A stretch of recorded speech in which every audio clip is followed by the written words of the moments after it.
네, 오늘 레위기 22장 1절에서부터 33절까지인데 우리 1절에서 16절은 지난주에 나누었던 제사장 정결 규례와 쭉 이어서 성물을 먹는 문제에 대해서 16절까지 이렇게 다루고 있습니다. 그래서 여기 보면 그 제사장들 중에서 하나님 앞에 무언가 결점이 있거나 흠이 있거나 그리고 부족한 것이 있을 때는 여호와의 성물을 먹지 말도록 이렇게 규정하고 있습니다. 우리가 지난주에 기억하실지 모르겠지만 레위 제사장 중에서 자격이 안 되는 그런 제사장들이 있지만 그럼에도 불구하고 그들에게 하나님께서는 성물을 먹도록 하셨습니다.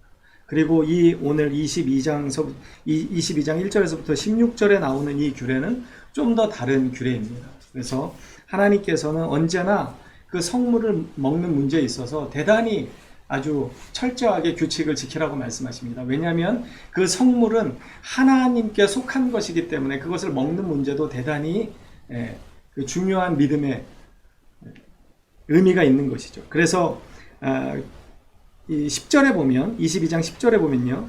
일반인은 성물을 먹지 못할 것이며 제사장의 객이나 품꾼도 다 성물을 먹지 못할 것이다 이렇게 이야기하고 11절에 보면 그러나 제사장이 그의 돈으로 산 자는 그래서 제사장의 품꾼이 되고 종이 된 자는 또 성물을 나누어 먹도록 또 하나님이 이렇게 허락하셨습니다. 그렇게 하나님께서 이렇게 구분을 짓도록 하셨고 어찌됐건 14절에 보면 만일 누가 부지 중에 성물을 먹으면 그 성물에 그것의 5분의 1을 더해서 제사장에게 갖다 드리라고 이렇게 말씀합니다. 16절로 그렇게 해가지고 성물을 먹는 이 문제에 대해서 하나님께서 이렇게 말씀하십니다. 그리고 나서 오늘 우리가 읽었던 17절부터는요. 하나님께서 기쁘시게 받은 제물이 무엇인가에 대해서 이렇게 쭉 설명합니다. 그냥 이것은 말씀을 다 읽지 않아도 우리가 그냥 잘 생각하면 하나님이 어떠한 제물을 받으실지 우리는 떠올릴 수 있습니다. 여러분 하나님께서 어떠한 예배를 받으실까요? 분주한 마음으로 세상에 우리의 생각과 마음을 뺏긴 채로 그냥 시간을 때우는 예배를 하나님이 기뻐 받으시겠습니까? 아니면 이 구원의 은혜가 너무나 감사하고 부족한 나를 살려주신 이 십자가의 은혜가 마음에 깊이 깨달아져서 정말 하나님을 생각하면 예수님을 생각하면 기쁘고 감사하고 미안하고 죄스럽고 그래서 이 예배의 자리에 있다는 것만으로도 감격스러운 마음을 가지고 하나님의 말씀이 오늘 나에게 또 어떻게 인도해 가실 것인가를 기대하면서 앉아있는 그래서 오직 말씀에 집중하고 하나님을 만나고자 하는 그 사람의 예배를 기뻐 받으시겠습니다. 너무나 당연한 것이죠.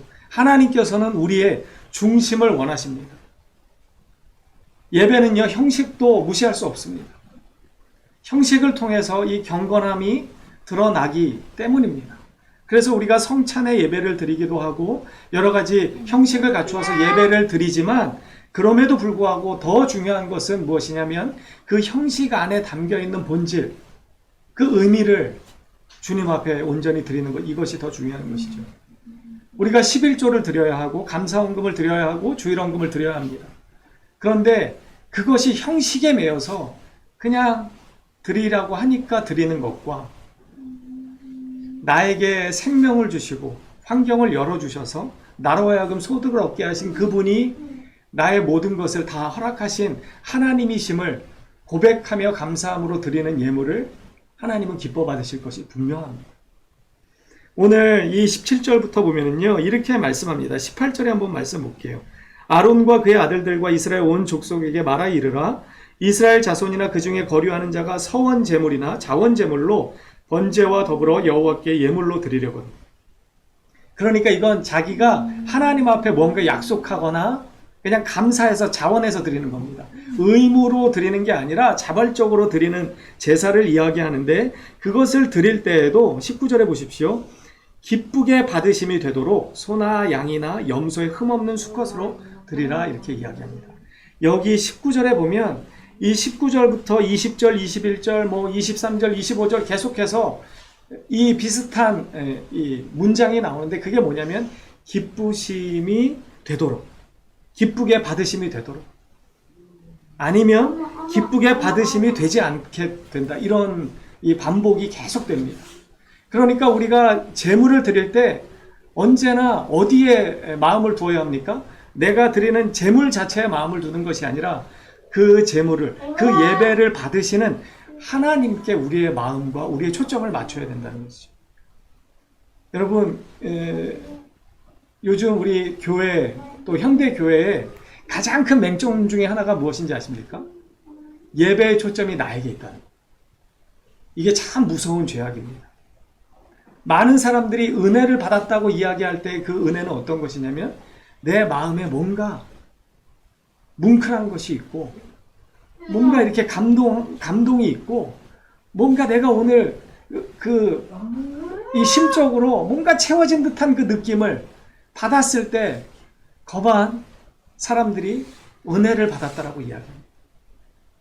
그리고 반면에 오늘 설교 이 강단에서 선포되어지는 말씀을 들었지만 전혀 깨달아지는 바가 없고 내 마음에 어떤 울림이 없으면 은혜를 받지 않았다라고 생각합니다. 이게 바로 인본주의입니다. 하나님이 가장 요즘 말로 극혐하시는 것이 바로 인본주의입니다. 예배는 누구를 위해서 드리는 것입니까? 물론 우리 자신을 위해서 드리는 것이 당연합니다. 우리가 기도하는 이유도 우리가 살기 위해서 드리는 것이죠. 그렇지만 더 먼저 누구에게 이 중심이 있어야 하냐면 하나님께 예배하고 하나님께 기도드린다는 이 사실을 우리는 잊으면 안 됩니다. 예배를 누가 가장 기뻐하시는가? 하나님이 기뻐하신다는 이 사실을 우리는 절대로 잊어서는 안 됩니다. 그런데 자꾸만 예배의 주인공이 내가 되는 경우가 너무나 많이 있습니다. 그래서 내가 만족하면 그 예배가 잘 된 것이고 내가 만족하지 못하면 그 예배가 마치 실패한 예배라는 잘못된 착각 속에 많은 사람들이 빠져 삽니다. 여러분, 내 마음이 흡족하지 않아도 내 마음은 여전히 변화되지 않고 답답하고 내 기도의 제목이 응답되지 않았어도 그럼에도 불구하고 하나님은 나의 예배를 기뻐 받으신다는 이 사실을 절대로 놓쳐서는 안 됩니다. 여러분, 하나님께서 우리를 왜 만드셨습니까? 우리를 행복하게 하기 위해서 만드셨습니다. 그런데 이렇게만 답하면 우리는 헛신앙을 가진 것입니다. 헛된 믿음을 가진 자가 되는 것입니다. 하나님은 우리를 하기 전에 하나님께서 영광을 받기 위해서 우리를 구원하신 것입니다. 하나님께서 우리를 왜 창조하셨는가? 하나님의 영광을 드러내기 위해서 우리를 창조하셨다는 것입니다. 그러니까 내 존재의 목적이 무엇이죠? 우리 모두는 하나님의 영광을 위해서 존재하는 자들임을 절대로 잊으면 안 된다는 것입니다. 그런데 자꾸 살다 보면 착각하는 것이죠.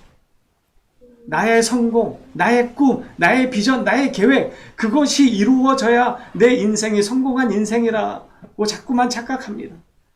아니요, 그렇지 않습니다. 우리는 하나님의 뜻 가운데 세워졌고 하나님의 영광을 위해서 태어났고 존재하고 있습니다. 그렇기 때문에 내 계획과 관계없이 하나님의 선하신 섭리 가운데 내가 서 있기만 하다면 그것처럼 복된 인생은 없는 것입니다. 그러니까 이것을 예배로 제물로 바꾸어 말씀드리면 내 마음이 뭔가 시원케 되는 그 느낌이 없어도 말씀을 들어도 여전히 답답해도 내 마음에 감동이 없어도 이 예배의 자리에 있다는 것을 여러분 기뻐하십시오. 왜냐하면 이 예배를 하나님이 받으신다는 그 사실 때문에 그렇습니다.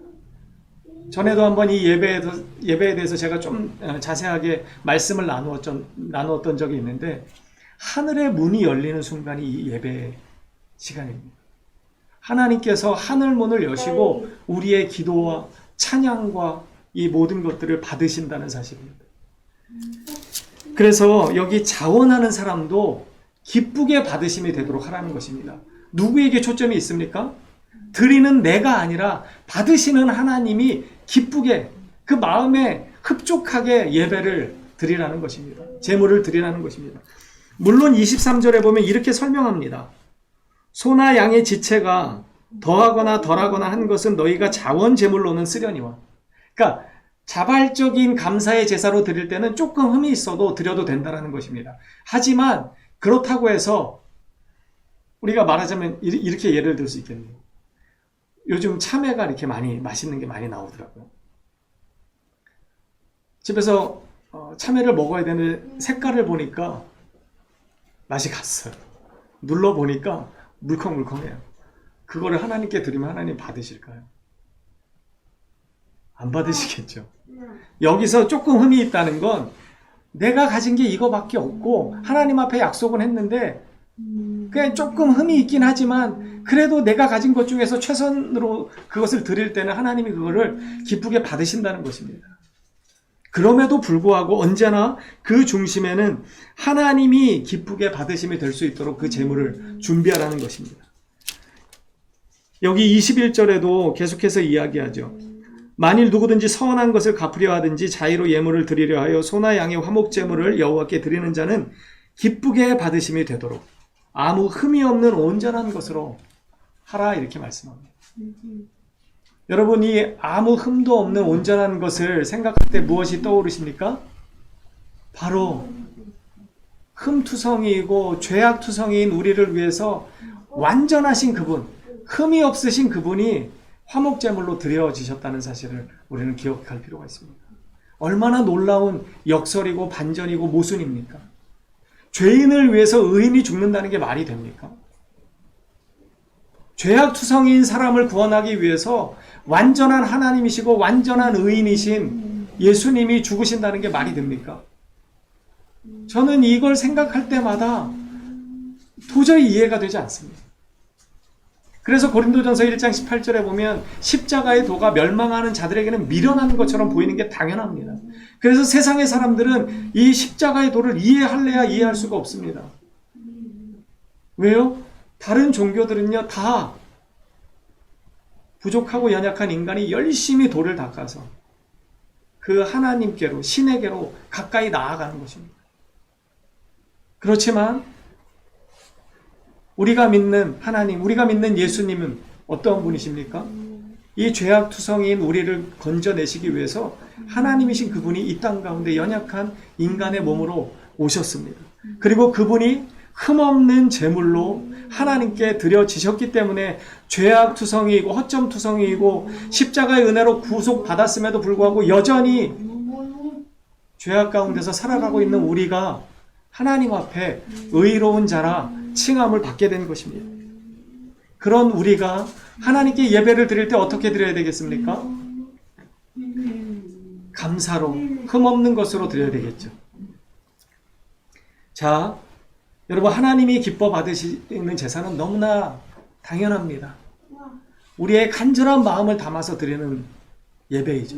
그래서 시편 51편에 보면 이 다윗의 이 참회시잖아요. 이게 밧세바하고의 이 간통 사건을 저지르고 난 다음에 나단 선지자가 지적하고 나서 그가 그 죄를 깊이 깨달았습니다. 그리고 나서 이 참회를 하는 것인데 그때 이 다윗의 입에서 이런 고백이 터져 나옵니다. 시편 51편 16절인데요. 주께서는 제사를 기뻐하지 아니하시나니 그렇지 아니하면 내가 드렸을 것이라 주는 번제를 기뻐하지 아니하시나이다. 다윗이요 지금 그렇게 고백하는 거예요. 하나님이 그냥 제사를 기뻐 받으신다면 내가 드렸을 것입니다. 그런데 그 다음에 그 구절이 뭐냐면요. 하나님께서 구하시는 제사는 상한 심령이라. 하나님이여 상하고 통회하는 마음을 주께서 멸시하지 아니하시리라. 지금 죄를 깨닫고 하나님 앞에 상하고 통회하는 마음, 가슴 아픈 마음으로 하나님 앞에 나아가고 있다고 다윗은 고백하는 것입니다. 왕이었기 때문에 이제는 통일 왕국의 왕이었기 때문에 제물로 드리자고 치면 어마어마한 제물을 하나님께 드릴 수 있었던 다윗입니다. 그렇지만 하나님이 그러한 제물을 가증히 여기신다는 것을 알았습니다. 하나님은 언제나 제물에 문제가 있는 것이 아니라 그 제물을 드리는 자에게 관심이 있으십니다. 여러분 창세기에 보면 형제가 제사를 드리죠. 형제가 제사를 똑같이 드립니다. 한 친구는 짐승을 드리고 한 친구는 농사를 지었기 때문에 곡식을 드립니다. 그런데 하나님께서 형의 제사는 받지 않으십니다. 형의 제사는 받지 않으시고 동생의 제사만 받으시는데 성경에 뭐라고 기록되어 있냐면요. 창세기 4장 4절인데 이렇게 기록되어 있습니다. 아벨은 자기도 양의 첫 새끼와 그 기름으로 드렸더니 여호와께서 아벨과 그의 제물은 받으셨으나 여기 보면은요 분명히 이렇게 기록하고 있습니다. 아벨의 제물은 받으셨으나 이게 아니고요. 아벨과 아벨의 제물은 받으셨다 이렇게 말씀하고 창세기 4장 바로 다음 절 5절에 보면 가인과 그의 제물은 받지 않으셨다 이렇게 성경 우리에게 말씀합니다. 그러니까 이게 무슨 뜻입니까? 이 구약의 레위기에서는요, 제물에 포커스를 맞춰서 이야기합니다. 그거는 구약의 제사가 그렇기 때문이죠. 하지만 이것을 신약으로 가지고 오면, 그리고 예수 안에서 우리가 구원함을 받고, 이제는 제사를 드리는 것이 아니라 예배를 드리는 자가 된 우리의 입장에서 이것을 살펴보면, 언제나 하나님은 우리가 드리는 어떤 예물이나 헌금이나 이러한 것보다는 우리에게 초점이 맞춰져 있다는 사실. 너는 어떤 사람인가? 하나님은 그것을 우리에게 물으시는 것입니다. 그래서 이것을 우리에게 동일하게 적용해 보면 이렇게 되겠죠. 조목사가 드린 예배를 받으시든가 받지 않으시든가 이렇게 되겠죠. 이현순 집사가 드리는 예배를 받으시든가 받지 않으시든가 이렇게 말씀하신다는 겁니다. 사람은 받으시고 그의 예배는 안 받으시고 이런 게 아니고 그를 받으시고 그의 예배를 받으시는 거예요. 아니면 그를 받지 않으시고 그가 드리는 예배도 당연히 받지 않으시고. 여러분 무섭지 않습니까? 하나님께서 나에게 딱 이렇게 주목하고 계시다는 거예요. 물론 믿음의 척도 중에 하나가 저는 예물을 드림에 있다고 분명히 생각하는 사람입니다. 그것을 절대로 과소평가하지 않습니다. 왜냐면요, 그 감리교를 창시했던 그 웨슬레가 뭐라고 그랬냐면요, 주머니가 회개하지 않는 회개는 가짜 회개라고 했어요. 이게 무슨 말씀이냐면 진정한 회개는요, 이 회개가 무엇입니까? 나 같은 죄인을 하나님이신 그분이 십자가 구속을 통해서 나를 살려주셨다는 것입니다. 이걸 전인격적으로 깨닫는 거예요. 그래서 내 안에 이제 완전한 새 생명이 새롭게 태어났음을, 그래서 이전 것은 지나갔고 보라 새 것이 되었도다 이렇게 선포하는 것처럼 내 안에 예수로 인한 완전한 거듭남이 있다는 것을 깊이 깨닫는 것이 회개입니다. 그렇기 때문에 이것을 깨달은 사람들은 하나님 앞에 자신의 그 죄악들을 고백할 수밖에 없는 것이죠. 그러한 자들은 삶의 모든 것이 바뀐다는 것이죠. 이 지갑이 회개한다는 건 무엇입니까? 물질에 대한 관점이 바뀐다는 것입니다. 삶에 대한 가치관이 다 바뀐다는 것이죠. 여러분 누가복음 18장인가에 보면 우리 삭개오가 나오잖아요. 삭개오가 어떻게 했습니까? 그는 세리장이었습니다. 당시에 재물은 많이 벌었을지 모르지만 유대 민족으로부터 민족의 반역자, 배신자, 매국노라고 놀림을 받던 이 세리장이었던 삭개오가 어느 날 그 마음에 예수님을 만나고 싶은 이 믿음의 열정이 생깁니다. 그런데 사람들이 너무 많으니까, 키가 작아서 그는 예수님을 볼 수도 없으니까 염치를 불구하고 뽕나무 위에 올라가서 예수님을 기다립니다. 근데 예수님이 지나가시다가 삭개오가 올라가 있는 그 뽕나무 아래 탁 걸음을 멈추시고 삭개오를 올려다보시면서 삭개오야 내려오라. 내가 오늘 너의 집에 유하여야겠다. 그리고 삭개오가 내려와서 자기 집에 모시고 갔는데 뭐라고 고백했냐면, 내가 지금까지 누구의 것을 빼앗은 것이나 토색한 것이 있다면 4배를 갚고, 그리고 내 가진 전 재산의 반을 다 가난한 사람들을 위해서 후재하겠습니다. 이렇게 고백합니다. 그때 예수님이 네가 나를 믿느냐 이렇게 묻지 않으셨어요. 그 고백 뒤에 예수님이 뭐라고 말씀하셨냐면, 너도 이제 아브라함의 자손이라 말씀하셨어요. 너도 이제 구원받았다라고 선포하신 거죠. 이게 무슨 말씀입니까? 거듭남은 모든 것을 바꾸는 것입니다. 물질의 가치관이 바뀌는 것이고, 삶에 대한 가치관이 바뀌는 것이고, 성공에 대한 가치관이 바뀌는 것입니다. 이것이 바뀌어지지 않으면 아직 우리에게 뭔가 해결해야 될 문제가 있는 것이죠. 그래서요, 오늘 여기 보면 여호와께서 기쁘게 받으시는 제물, 흠없는 것으로 드리라는 것입니다. 흠이 없다는 게 무엇입니까?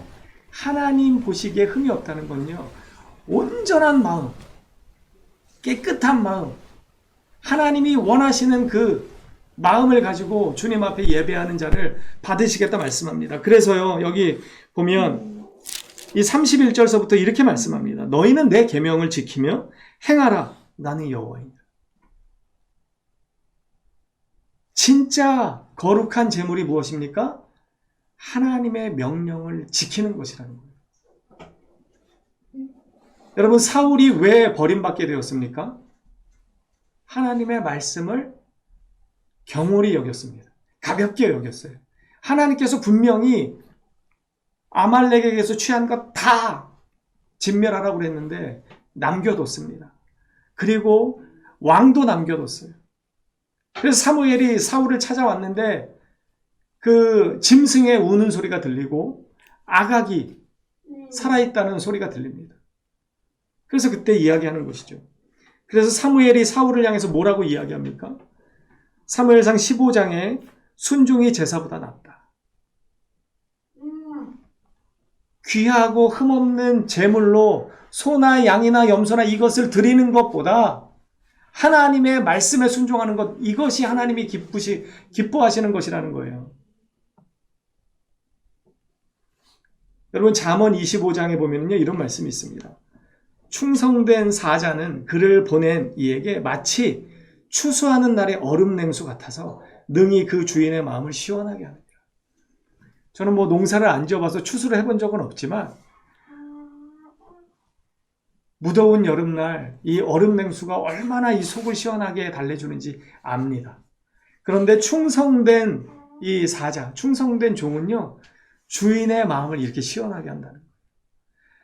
하나님의 마음을 시원하게 할 수 있는 것, 이것이 바로 순종입니다. 이것이 진정한 거룩한 제물이 되는 것입니다.